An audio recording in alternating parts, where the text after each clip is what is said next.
Imagine finding something almost perfectly preserved from millions of years ago, like a snapshot. Yeah, exactly. That's kind of what happened with Leonardo, this mummified Brachylophosaurus. It was so good it got a Guinness World Record. There was even a Discovery Channel show about it. It's an incredible starting point, really. Totally. And that's what we're doing today, a deep dive into Brachylophosaurus. It's this really interesting hadrosaur, duck-billed dinosaur from the late Cretaceous here in North America. Hmm.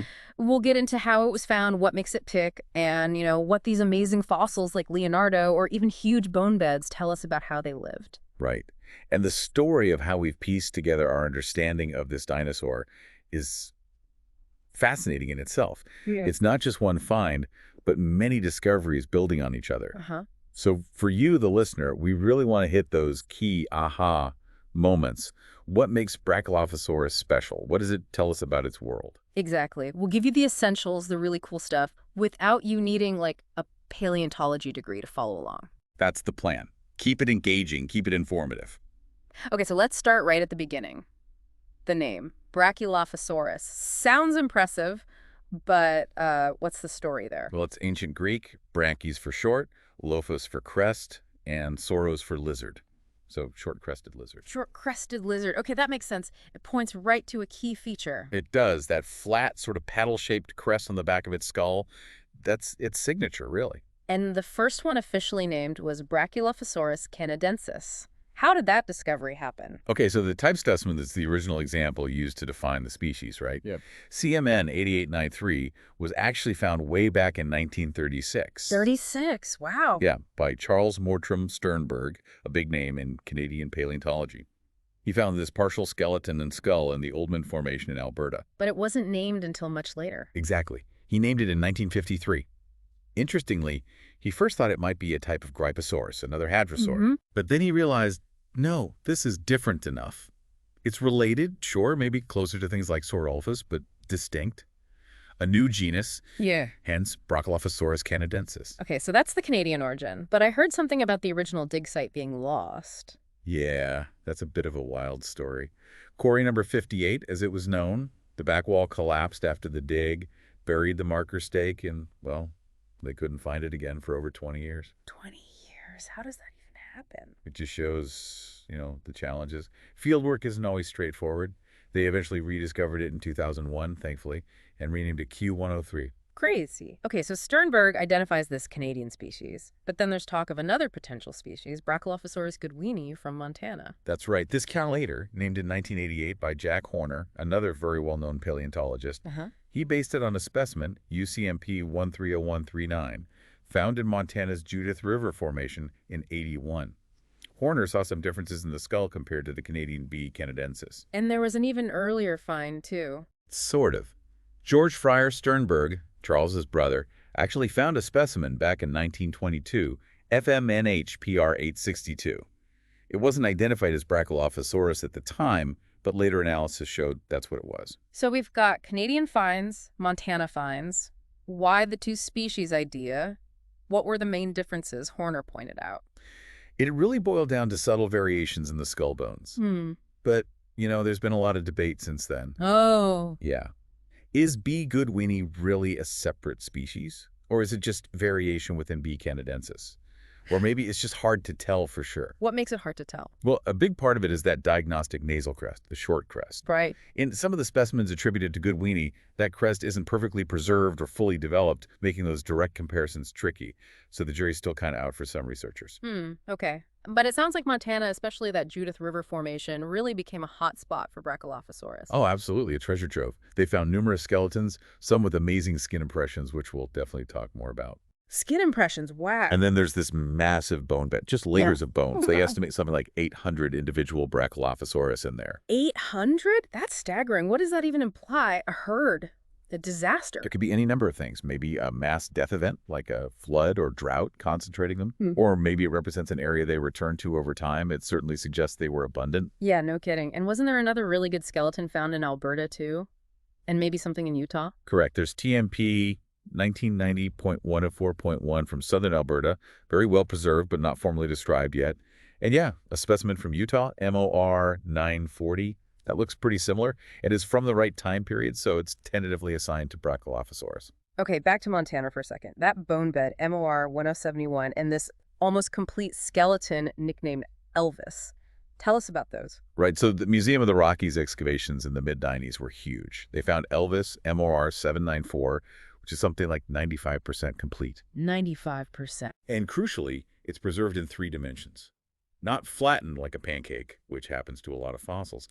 It gives you a much better sense of the animal's actual shape. That must have been invaluable. Totally. It allowed Alberto Prieto Marquez to do a really thorough redescription of Brachylophosaurus back in 2005 using Elvis and the bone bed material. And what came out of that redescription? Did it settle the species question? Well, Prieto Marquez's analysis suggested a close relationship between Brachylophosaurus and Maiasaura, another famous hadrosaur. Ah, the good mother lizard. That's the one. And his work leaned towards synonymizing B. goodwini with B. canadensis, meaning he thought they were likely the same species, just showing natural variation. But you said the debate isn't fully settled. Right. Because of those issues with comparing the crests, especially if some key specimens are missing that feature, some paleontologists still maintain caution or disagree. It's how science works, you know. New data, ongoing discussion. Okay, so Elvis gave us the skeleton in amazing detail. But then the mummies. Leonardo, Roberta, Peanut, Marco. This sounds like next level preservation. It really is. Leonardo, found in 2000, is the star. It's technically not a true mummy like, say, an Egyptian mummy, but a fossil where soft tissues like skin were exceptionally preserved before fossilization. So skin impressions. Extensively. Yeah. Like maybe 90% of the surface area has skin impressions. It's phenomenal. You almost never get that kind of detail. 90%. What can you learn from that? So much. They could even measure muscle thickness. The right shoulder muscle was about 6 centimeters thick. You can measure fossilized muscle. In this case, yes, because the impression left by the muscle was preserved. It showed, for instance, that the neck was much bulkier, more heavily muscled than we'd previously guessed just from bones. Wow. Changes the whole picture. Definitely. And the skin itself. You see folds, you see these small polygonal scales covering most of the body. But then along the back, there's this distinct row of larger feature scales, sort of triangular or hatchet-shaped. Fascinating detail. And get this, the hand shows evidence of being enclosed in a sort of soft tissue mitten. A mitten? Seriously? Yeah, covering the second, third, and fourth fingers. Not like separate, defined fingers poking out, but enclosed. Yeah. It really changes how you visualize them interacting with their environment. That is wild. A dinosaur mitten. Okay, what about the others? Roberta, Peanut, Marco. Roberta is another nearly complete skeleton, but maybe a bit more slender, showing some variation. Peanut is really cool. It's a juvenile, partially preserved, but with skin impressions. Ah, so you got to look at a younger one. Exactly. How did they look when they were growing? Did the skin texture change? Peanut. Helps answer that. And Marco was found later, 2008, in the same area, reinforcing that this location had special preservation conditions. And where can people see these incredible finds? Leonardo is now at the Children's Museum of Indianapolis, a great place for it. Elvis is shared between the Museum of the Rockies and the Phillips County Museum in Montana. And Peanut is at the Judith River Dinosaur Institute. Good to know. Okay, so putting it all together, the bones, the skin, what did Brachylophosaurus look like? We know the short crest. What else? Right, that flat paddle-like crest is key. And it seems to have varied in size, possibly with age. Beyond that, they had relatively small heads for their body size. Their lower arms were unusually long compared to some other hadrosaurs, and their beak, the front part of the upper jaw, was quite wide, wider than other hadrosaurs living at the same time. And how big are we talking? Pretty substantial. Adults were at least 9 meters. That's about 30 feet long. Some estimates push that up to 11 meters, maybe 36 feet. Weight-wise, maybe around 7 metric tons. A big animal. Definitely a big plant eater roaming around. Yeah. And like other hadrosaurs, they had cheeks and those famous dental batteries, right? Absolutely. Cheeks were important for holding food in while chewing. And the dental batteries. Just incredible adaptations. Hundreds of teeth stacked in columns. Like a conveyor belt of teeth. Sort of, yeah. As teeth wore down and fell out, new ones were constantly replacing them from below. Super efficient for grinding up tough plants. Makes sense. You mentioned this finer skull details identified more recently. Yeah, a 2015 study highlighted some specifics. The way that flat crest overhangs the back of the skull. How certain bones, like the prefrontal, grew over others to support that crest and contribute to openings in the skull roof, like the supratemporal fenestra. Okay. And this really long front projection of the lacrimal bone, that's a bone near the eye socket that barely touches the upper jawbone, the maxilla. These might seem like tiny details, but they're crucial diagnostic features for telling Brachylophosaurus apart. It's amazing how much you can learn from just the shape and connection of the bones. Definitely. The overall skull shape is distinctive too long, wide at the back, narrow towards the front, then that beak flares out. The nasal bones form the crest, solid bone with just a low ridge down the middle. And the lower jaw. Also elongated. And interestingly, the number of tooth positions increased as they grew from maybe 33 up to 48 in the holotype. Again, teeth in batteries, maybe 3 deep in each slot. And the way the cheekbones flare out gives the back of the skull a kind of trapezoid shape when you look at it from behind. Okay, so we have a good picture of the animal itself. What about its life? What did it eat? What was its world like? Paleobiology, right? Right. And again, Leonardo is key here because of its preserved stomach contents. The last meal. What was on the menu? A real salad bar. Lots of leaves, evidence of conifers, ferns, even algae and liverworts. And flowering plants too, things like magnolias. So not picky eaters then? Seems like it was a generalist herbivore, eating a bit of everything green. Probably mostly a browser, meaning it ate leaves and twigs from bushes and maybe lower tree branches, rather than grazing on low-lying stuff all the time. And you mentioned parasites earlier, found in Leonardo too. Yeah, evidence of these little needle-like parasitic worms shows that even giant dinosaurs had to deal with pesky parasites, just like animals today. A little dose of reality from the Cretaceous. What about other health issues? It's fascinating, actually. Studies on Brachylophosaurus fossils have found evidence of various tumors. Tumors? Like cancer? Yes, things like hemangiomas, desmoplastic fibromas, even metastatic cancer, and osteoblastomas, which are bone tumors. Wow. So dinosaurs got cancer too? It appears so. And finding similar issues in related hadrosaurs makes you wonder if there were, environmental factors or maybe even genetic predispositions involved. It's an active area of research. And who were its neighbors? Did it live alongside other dinosaurs we know? Definitely. Finding Maiasaura remains in the same rock layers in Alberta tells us they share the same environment, at least some of the time. Interesting. And there's this idea about Dinosaur Provincial Park, also in Alberta. Brachylophosaurus fossils are less common there than some other hadrosaurs.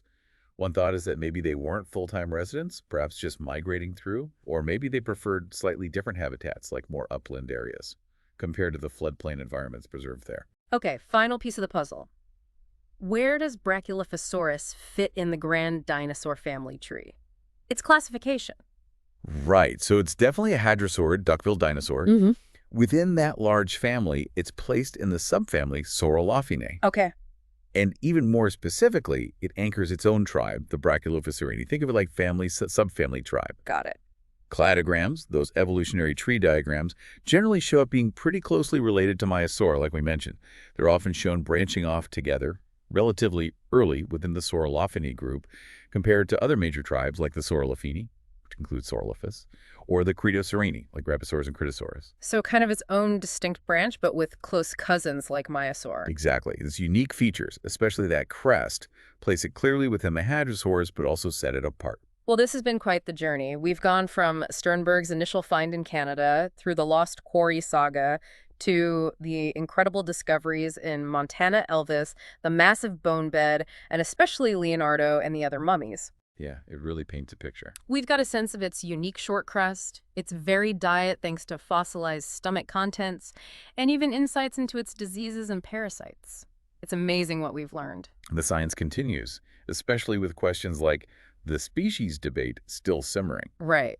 So here's something to think about. Leonardo's preservation is just stunning, giving us this window into soft tissues, muscle, skin, even a last meal. It makes you wonder, doesn't it? Mm-hmm. What other secrets are still locked away in rocks? What completely unexpected details about dinosaur lives are waiting to be found?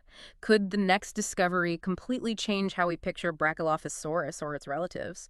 Maybe finally settle that species question? Or show us something entirely new about their world? It's entirely possible. That's the exciting thing about paleontology. You never know what the next discovery might reveal. The potential is always there. Absolutely.